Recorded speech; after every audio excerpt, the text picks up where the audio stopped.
अस्सलाम वालेकुम। आज हम क्या कहते हैं जो यूकैरियोट्स के अंदर डीएनए होती है किस तरह वो प्रेजेंट होती है, उनकी ऑर्गेनाइजेशन जो होती है उनकी बात करेंगे।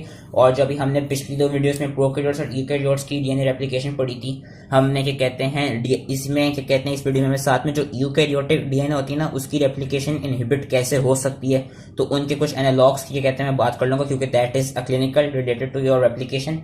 तो सबसे पहले हम ऑर्गेनाइजेशन की बात कर लेते हैं। होता क्या है कि जो डीएनए आपकी बन गई थी पिछले वीडियो में हमने देखे थे रेप्लिकेशन के थ्रू, जो दो डॉटर डीएनए बन गई वो होंगी क्या डीऑक्सीराइबो न्यूक्लिक एसिड्स हैं, तो उनके साथ कुछ प्रोटीन्स अटैच हुई हुई होंगी और वो आपके जो यूकैरियोटिक सेल्स के न्यूक्लियाइज होते हैं ना उनके वो क्या कहते हैं जो अंदर वो प्रोटीन्स के साथ अटैच हो के प्रेजेंट होती हैं। और वो कॉम्प्लेक्स जो होते हैं डीएनए और प्रोटीन का उसको हम कहते हैं क्रोमैटिन। बेसिकली क्रोमैटिन होता है जो कि क्रोमोसोम्स के अंदर प्रेजेंट होता है। आपके सेल्स के अंदर जो क्रोमोसोम होते हैं जिसके अंदर जेनेटिक मटीरियल होता है, जेनेटिक मटीरियल आपका डीएनए होता है और वो क्रोमोसोम के कहते हैं जो मटीरियल होता है उसको हम कहते हैं क्रोमैटिन। और वो अपनी कंडेंस्ड फॉर्म में होता है, लेकिन रेप्लिकेशन के दौरान वो हम देखेंगे अपनी रिलैक्स्ड फॉर्म में आ जाता है। तो होता क्या है कि जो आपकी डीएनए आपकी जो सेल्स हैं इस सेल के अंदर एक जो भी आपका सोमेटिक सेल्स है जो बॉडी का सेल है, नॉट योर रिप्रोडक्टिव सेल, जो कि जिनको हम क्या कहते हैं जो कि हैप्लॉइड होते हैं। डिप्लॉइड सेल की बात करें जो सोमेटिक सेल है उसके अंदर 46 क्रोमोसोम्स होते हैं और उन 46 क्रोमोसोम के अंदर जो लेंथ होती है डीएनए की वो 2 मीटर्स लंबी होती है। 2 metres is a very big length.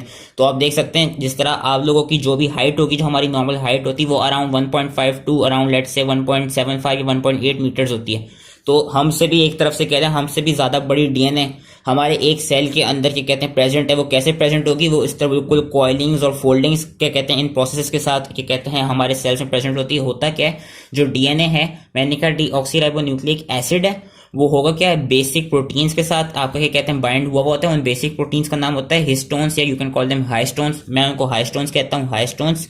और हिस्टोन्स की क्या खास बात है, ये बेसिक क्यों होती है, क्योंकि इनके अंदर एक तो इनके अंदर पॉजिटिव चार्ज होता है, दूसरा इनके अंदर हाई कंटेंट ऑफ लाइसिन और आर्जिनिन होता है। आर्जिनिन और लाइसिन आपके बेसिक अमाइनो एसिड हैं जिसकी वजह से ये बेसिक आपकी कहते हैं प्रोटीन होती है। जब डीएनए के साथ अटैच करती है तो उसको क्या कहते हैं एक न्यूट्रल वो बना दी थी, कंपाउंड बना दी थी। और ये जो हाइस्टोन प्रोटीन और डीएनए का कॉम्प्लेक्स होता है उसको हम कहते हैं न्यूक्लियोसोम।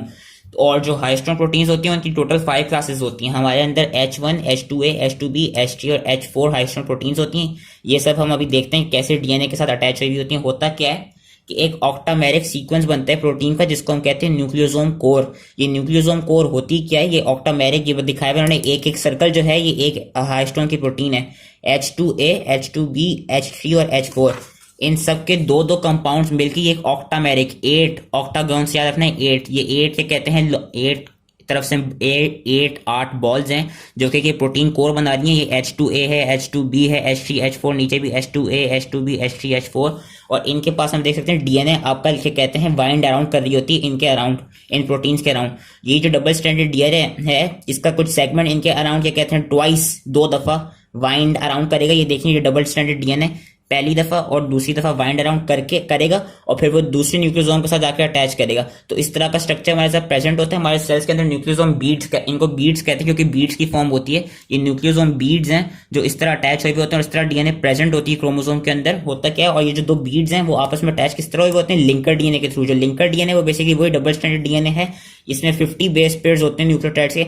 और लिंकर डीएनए के अंदर एक और प्रोटीन लग रही होती है हाइस्टोन की, यहाँ पे H1 वाला सेगमेंट लग रहा होता है। यहाँ पे H2A H2B H3 और H4 के 2 लग गए जो कि ऑक्टामेरिक बना रहे थे। 4 से 4 टाइम्स बाय 2 8। और जो हमारे अंदर क्योंकि 5 होती हैं तो जो H1 बचा वो H1 जो है वो लिंकर डीएनए के अंदर प्रेजेंट होता है। यही चीज इन्होंने आगे दिखाई हुई है। ये जो पूरा आपका क्या कहते हैं इस तरह का मॉडल है, ये तो डबल स्टैंडर्ड डीएनए दिखाई हुई, नेकेड डीएनए जिसके अंदर हाइस्टोन प्रोटीन्स नहीं है। अभी समझ लो ये क्या कहते हैं अभी प्रोटीन सिंथेसाइज हुई है, एक डॉटर डीएनए बनी है। होता क्या है, अब ये डीएनए किस तरह प्रेजेंट होती है, पहले न्यूक्लियोसोम कोर बनाती है, 2 दफा बाइंड अराउंड करेगी ऑक्टामेरिक प्रोटीन स्ट्रक्चर न्यूक्लियोसोम कोर के दरमियान।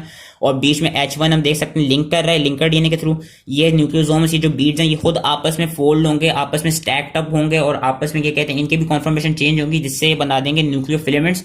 न्यूक्लियोफिलामेंट्स क्या करेंगे, न्यूक्लियोफिलामेंट्स आगे जाके खुद फर्दर कॉइल होंगे और न्यूक्लियोफिलामेंट कॉइल स्ट्रक्चर बनाते हैं। ये खुद फर्दर फिर से कॉइल्ड होंगे और क्या कहते हैं फर्दर फोल्ड होंगे और फर्दर इनमें कॉन्फॉर्मेशन चेंजेस आएगी जिससे क्या कहते हैं ये इस तरह कॉइल स्ट्रक्चर होके एक स्कैफोल्ड प्रोटीन के साथ आके एंकर कर देंगे।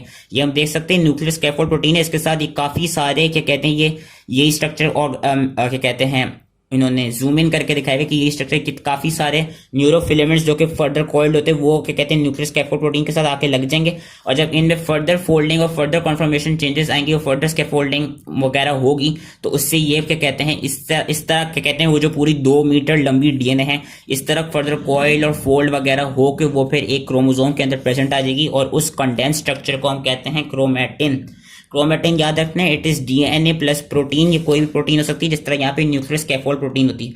जो न्यूक्लियोसोम होता है, न्यूक्लियोसोम इज बेसिकली हाईस्टोन प्रोटीन्स, क्योंकि बस इसको हम हाईस्टोन प्रोटीन्स का स्ट्रक्चर होता है, ये एग्जांपल है प्रोटीन की। न्यूक्लियोसोम क्रोमैटिन की एग्जांपल नहीं है। इवन तो यहाँ पे यस डीएनए अटैच हो रही होती है, 2 लिंकर डीएनए वाइंड अराउंड कर रही होती है, पर इसको हम क्रोमैटिन नहीं कहते। न्यूक्लियोसोम इज बेसिकली योर क्या कहते हैं कोर ऑफ हाईस्टोन प्रोटीन्स। जो ये है chromatin is your original DNA plus protein structure जो कि यूकेरियोटिक न्यूक्लियर में प्रेजेंट होता है।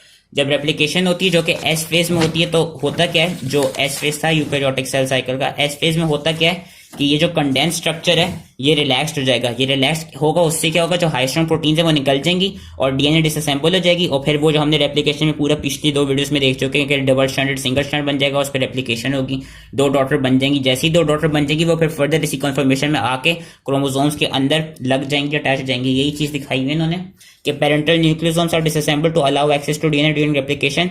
Once DNA synthesized nucleosomes form rapidly, और जैसी डीएनए रेप्लिकेशन होती है ना उसके साथ साथ हाईस्ट्रॉन प्रोटीन्स भी नई बन जाती हैं। There histone proteins come both from de novo synthesis and from the transfer of parental histones. कुछ पेरेंट हाईस्ट्रॉन्स भी जो डिफरेंट हाईस्ट्रॉन्स की प्रोडक्शन में हेल्प करती हैं, उससे वापस जो डॉटर डीएनए वो फिर अपने क्रोमोसोम के अंदर जाके फोल्ड होकर उसके अंदर प्रेजेंट हो जाती हैं। ये थी आपकी यूकेरियोटिक डीएनए सेल की ऑर्गेनाइजेशन। अब हम इनके एनालॉग्स पढ़ लेते हैं। होता क्या है कि जो डीएनए रेप्लिकेशन है वो जो इधर एलोंगेशन हो रही थी जहां पे आके डीऑक्सीराइबोन्यूक्लियोटाइड्स लगे रहते हैं, वहां पे अगर हम कुछ न्यूक्लियोसाइड एनालॉग्स दे दें तो वो इस एलोंगेशन वाले पार्ट को कहते हैं रोक देंगे, जिससे डीएनए रेप्लिकेशन इनहिबिट हो जाएगी। और हम कौन कौन से न्यूक्लियोसाइड एनालॉग्स दे सकते हैं? न्यूक्लियोसाइड एनालॉग्स में आप दे सकते हैं 2,3 डाइडिऑक्सीआइनोसिन, जिसको हम DDL भी कहते हैं या डाइड एनोसिन भी कहते हैं। इसको हम क्यों दे सकते हैं? इसके अंदर से क्या खास बात है, इसकी जो आपकी शुगर है, जो डीऑक्सीराइबो शुगर प्रेजेंट है, इसमें 3rd कार्बन पे हाइड्रोक्सिल ग्रुप प्रेजेंट नहीं है। जब 3rd कार्बन पे हाइड्रोक्सिल ग्रुप प्रेजेंट है ही नहीं तो फिर वो 3,5 फॉस्फोडाइस्टर बॉन्ड बन ही नहीं पाएंगे, जिसकी वजह से आपकी रेप्लिकेशन जो है रुक सकती है, एलोंगेशन रुक सकती है। तो एक ये हम nucleoside analog as a inhibitor दे सकते हैं।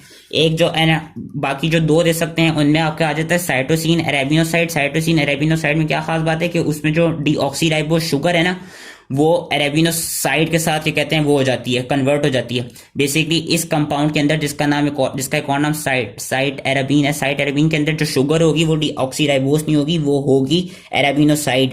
तो और ये वाला ड्रग क्यों इंपॉर्टेंट है? क्योंकि ये एंटी कैंसर ड्रग है और ये कीमोथेरेपी में दिया जाता है। और एक और ड्रग है जो कि इनहिबिटर है जिसका नाम है एडेनिन अरेबिनोसाइड। वो थी साइटोसिन, ये थी एडेनिन। इन दोनों में जो शुगर है वो है अरेबिनोसाइड ही, बस इसमें फर्क है, इसमें साइटोसिन न्यूक्लियोटाइड है, इसमें एडेनिन है। इसमें जो नाइट्रोजनस बेस है वो साइटोसिन है, इसमें एडेनिन है। होता क्या, जो ये वाली है साइटोसिन अरेबिनोसाइड ये है एंटी कैंसर कीमो ड्रग, और जो एडेनिन वाली है ये है आपकी एंटी वायरल एजेंट। इसी के अलावा एक और आपकी क्या कहते हैं ड्रग जो आप यूज कर सकते हैं उसका नाम है एजाइडोथाइमिडीन, जिसको एक और नाम है जाइडोव्यूडीन। ये इन्होंने स्ट्रक्चर दिखाया हुआ है एजाइडोथाइमिडीन का। एजाइडोथाइमिडीन में क्या खास बात है कि इसका जो 3rd कार्बन है वहां पे अगेन हाइड्रोक्सिल ग्रुप प्रेजेंट होगी, वहां पे ये N3 ग्रुप प्रेजेंट होती है। तो अगेन जब N3 ग्रुप प्रेजेंट है तो वो क्या कहते हैं 3,5 फॉस्फोडाइस्टर बॉन्ड्स बनने नहीं देगी और ये भी डीएनए चेन इलोंगेशन को रोक सकती है। ये इन्होंने न्यूक्लियोसाइड एनालॉग्स दिखाए हुए। इसके अलावा कुछ और जो सत्या में लिखे हुए थे जो आपकी यूकेरियोटिक डीएनए सेल रेप्लिकेशन को इनहिबिट करा सकते हैं इलोंगेशन वाले पार्ट को, उसमें कुछ अगेन एंटी कैंसर ड्रग्स आ जाते हैं जिनमें आपका होता है 6 मर्कैप्टोप्यूरिन एंड योर 5 फ्लोरोयूरेसिल। तो ये न्यूक्लियोसाइड एनालॉग्स हैं, ये न्यूक्लियो क्या कहते हैं न्यूक्लियोसाइड्स की उसमें ही दी जाते हैं। जब ये सप्लाई करते हैं, इनहिबिट करानी होती है हमें किसी भी सेल में डीएनए रेप्लिकेशन, तो वो एज ए न्यूक्लियोसाइड ही देते हैं। वो जो ये न्यूक्लियोसाइड जैसे ही जाएंगे सेल में, ये अपने रिस्पेक्टिव काइनेसिस के थ्रू न्यूक्लियोटाइड में कन्वर्ट हो जाएंगे, क्योंकि भी जब इलोंगेट हो रही होती है तो न्यूक्लियोटाइड्स ही आके अटैच होते हैं। So that was your eukaryotic DNA organisation and the clinicals. एक कि ये वाले जो ड्रग्स हैं ये इन अपना यूकेरियोट्स में डीएनए रेप्लिकेशन को किस तरह इनहिबिट कर सकते हैं। आई होप इजीली समझ में आ गया हो। Thank you.